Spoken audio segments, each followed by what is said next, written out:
प्यारे बच्चों, जिन्होंने मेरे चैनल को अभी तक सब्सक्राइब नहीं किया है, मेरे चैनल को सब्सक्राइब कर दें ताकि आपको मेरे आने वाले वीडियो का नया नोटिफिकेशन मिल सके। लाइक और शेयर भी जरूर कर देना। नमस्कार छात्रों, आज हम कक्षा 7वीं की हिंदी बसंत भाग 2 के पहले कविता उन्मुक्त गगन के MCQ प्रश्न करेंगे। तो बच्चों, तैयार हैं आप? मेरे आंसर देने से पहले आप लोग अपने आंसर लिख के रखना और कमेंट बॉक्स में ज़रूर बताना कि आपके कितने प्रश्नों के उत्तर सही हुए। तो चलो शुरू करते हैं MCQ प्रश्न। इस कविता के कवि का क्या नाम है? सोचो सोचो जल्दी से। श्री मंगल सिंह चौहान, श्री मंगल सिंह सुमन या फिर श्री मंगल सिंह प्रसाद? तो मुझे आप बताओ। सही जवाब श्री मंगल सिंह सुमन।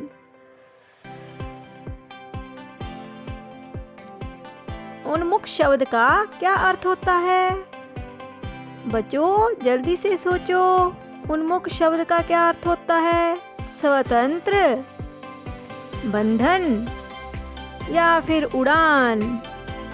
जल्दी बताओ। ये तो कविता का हेडिंग है, हम पंछी उन्मुक्त गगन के। तो उन्मुक्त का अर्थ होता है बच्चों स्वतंत्र। स्वतंत्रता किसको पसंद है? आप लोगों को भी स्वतंत्रता पसंद है ना?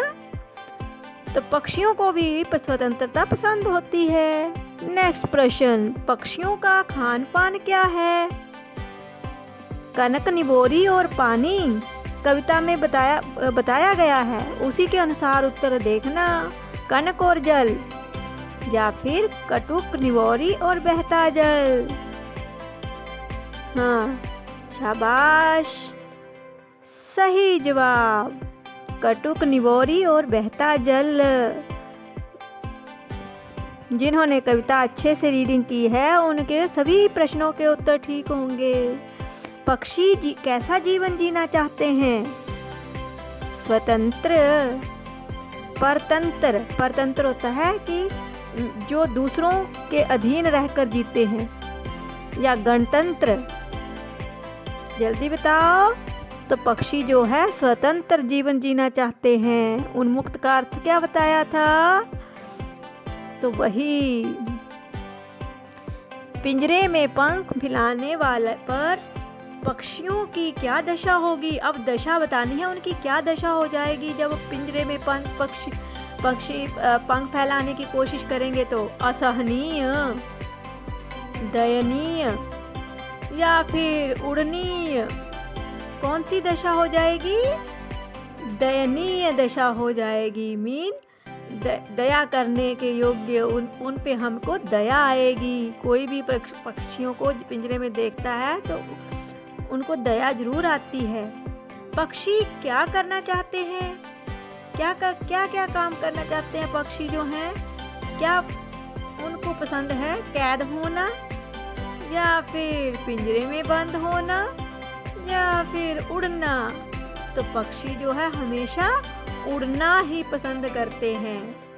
ठीक है बच्चों, आशा करती हूँ आप सभी को ये मेरा थोड़ा सा प्रयास पसंद आ रहा होगा। अगर आपको पसंद आता है ना बच्चों, तो लाइक ज़रूर कर दिया कीजिए, शेयर कर देना अपने दोस्तों में। पक्षी कहाँ का जल पीना पसंद करते हैं? नदी, झरनों का, नल का या फिर वर्षा का? कौन सा जल पीना पसंद करते हैं? कविता में वो आपने अच्छे से पढ़ी होगी। तो बहता जल। बहता जल कहाँ का होता है? नदी, झरनों का। पक्षियों को बंधन किसका है? अब पक्षी जो है किसको अपना बंधन मान रहे हैं?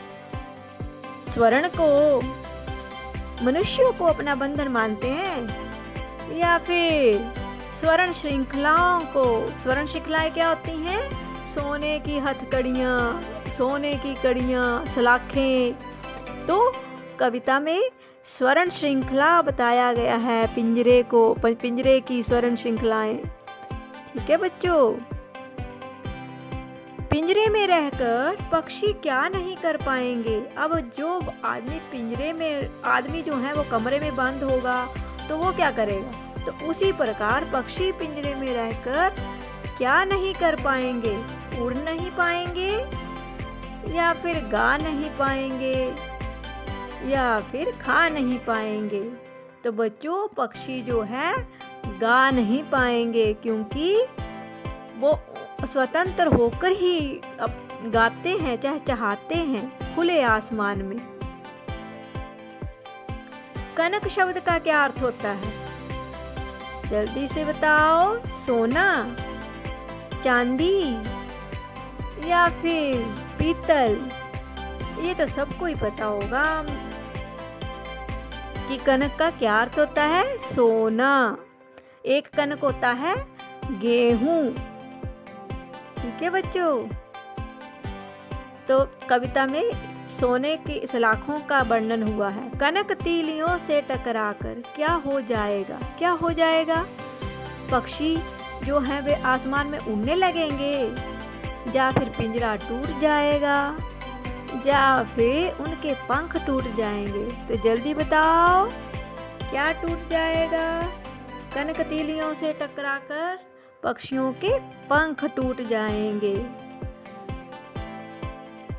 पक्षियों की क्या इच्छा है, तो बच्चों आपकी भी कुछ इच्छाएं होती हैं, तो आपको क्या पसंद है, उसी प्रकार पक्षियों की भी कुछ इच्छाएं होती हैं। पिंजरे में बंद रहने की, या खुले आकाश में उड़ने की, या फिर सोने की कटोरी में पानी पीने की। कौन सी इच्छा होगी, सोचो सोचो। सही जवाब, खुले आकाश में उड़ने की इच्छा। फुनगी शब्द का क्या अर्थ होता है, जल्दी बताओ। फुनगी शब्द आया है कविता में। सफेद फूल, लंबी टहनी या फिर पेड़ की सबसे ऊंची चोटी का सिरा। हाँ, कुछ बच्चे तो सही जवाब दे रहे हैं, कुछ बच्चे गलत दे रहे हैं। तो जिनका आवाज सही ग आंसर है वो बिल्कुल सही है, पेड़ की सबसे ऊंची चोटी। कविता में अनार के दाने किसके प्रतीक हैं। अब आपने एक एक शब्द का अर्थ समझा होगा, तो वहाँ पर प्रतीकात्मक शब्दों का भी प्रयोग होता है कविता में। तो आसमान के तारों के छोटे अनार के दाने के प्रतीक हैं, या फिर लाल अनार के दाने। किसके प्रतीक हैं अनार के दाने, आसमान के तारों के प्रतीक हैं। क्षितिज को कैसा बताया गया है, क्षितिज को कैसा बताया गया है, तारों जैसा, सीमाहीन, जिसकी कोई सीमा नहीं होती, सीमित, कि जिसकी सीमा सीमित है, लिमिट है उसकी। तो बच्चों क्षितिज को सीमाहीन बताया गया है। क्षितिज जहाँ पर हमें जमीन और आकाश मिलते हुए नजर आते हैं। लाल किरण सी चोंच में कौन सा अलंकार है, कौन सा अलंकार है, अनुप्रास, यमक या फिर उपमा। जल्दी बताओ। अब अलंकारों की एक वीडियो और बनाऊंगी ना, तो वो ग्रामर में डालूंगी, तो बच्चों आप उसको जरूर देख लेना, क्योंकि अलंकार समझना बहुत ज़रूरी है। आगे बड़ी कक्षाओं में अलंकार आने वाले हैं आपको। तो यहाँ पर किरण सी चोंच में कौन सा अलंकार है, उपमा अलंकार है। इसकी उपमा जो है लाल किरण से की गई है, किसकी, पक्षियों की चोंच की। आकुल उड़ान का क्या अर्थ होता है, आकुल उड़ान का अर्थ क्या होता है, धीरे धीरे उड़ना, उड़ने की अधीरता या फिर अंधाधुंध उड़ना।